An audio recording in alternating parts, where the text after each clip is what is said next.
रात गहरी थी, आसमान में बादलों ने चाँद को पूरी तरह ढक रखा था। हल्की-हल्की ठंडी हवा चल रही थी और पूरे गाँव में अजीब सी खामोशी पसरी थी। गाँव का नाम था काला ताल, जहाँ लोग सूरज ढलते ही अपने दरवाजे बंद कर लेते थे। कहते हैं कि इस गाँव के किनारे पर खड़ी पुरानी हवेली में कुछ ऐसा था जिसे समझना आसान नहीं था।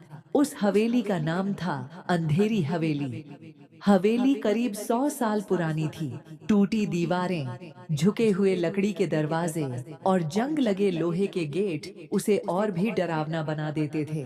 दिन में भी लोग वहां जाने की हिम्मत नहीं करते थे। गांव के बुजुर्गों की माने तो हर अमावस्या की रात उस हवेली से चीखने चिल्लाने की आवाजें आती थीं। कोई कहता कि वहां किसी औरत की आत्मा है, तो कोई कहता कि यह जगह शापित है। कहानी की शुरुआत होती है आरव से।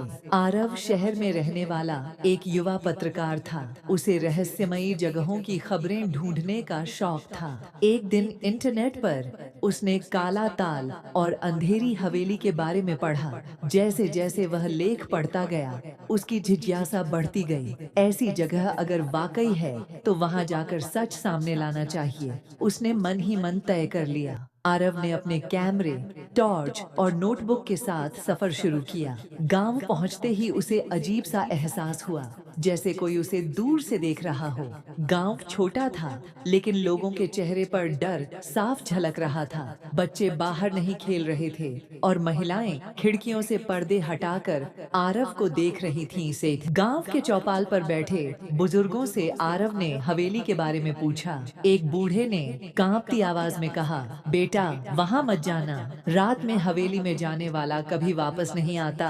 बहुतों ने कोशिश की, पर सब गायब हो गए। आरव मुस्कुराया और बोला, मैं सिर्फ कुछ तस्वीरें लेने आया हूँ, ज्यादा देर नहीं रुकूंगा। बुजुर्गों ने फिर मना किया, मगर आरव अपनी जिद पर अड़ा रहा।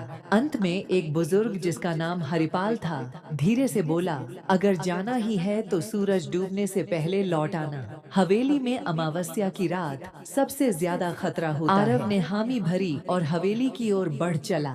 हवेली तक जाने वाला रास्ता घने पेड़ों और सूखी झाड़ियों से घिरा हुआ था। चलते चलते उसे पेड़ों के बीच से कुछ फुसफुसाहट सी सुनाई दी। उसने टॉर्च जलाकर चारों ओर देखा, पर वहां कोई नहीं था। हवा तेज चल रही थी और पत्तों की सरसराहट उस खामोशी को और डरावना बना रही थी। आखिरकार आरव हवेली के मुख्य गेट तक पहुंच गया। गेट जंग लगा हुआ था और हल्की सी धक्का देते ही चरमरा कर खुल गया। भीतर कदम रखते ही उसके पैरों तले सूखे पत्ते चरमराए। हवेली का आंगन बड़ा था, लेकिन चारों ओर टूटी फूटी मूर्तियां और सूखे कुएं का ढांचा खड़ा था। बीचों बीच एक पुराना पीपल का पेड़ था, जिसकी शाखाएं हवेली की टूटी खिड़कियों को छू रही थीं। आरव ने कैमरे से कुछ तस्वीरें लीं और हवेली के अंदर बढ़ा। दरवाजे पर हाथ रखते ही उसने महसूस किया कि लकड़ी ठंडी और गीली है, जैसे किसी ने अभी पानी डाला हो।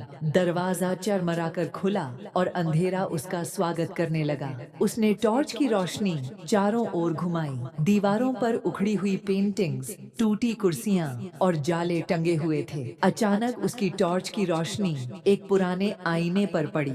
आईने में धूल जमी थी, लेकिन धुंधले शीशे में उसे अपनी परछाई के साथ एक और धुंधली आकृति दिखाई दी। आरव चौंक कर पीछे मुड़ा, पर वहां कोई नहीं था। उसने सोचा, शायद उसकी थकान और डर उसकी आंखों से खेल कर रहे हैं।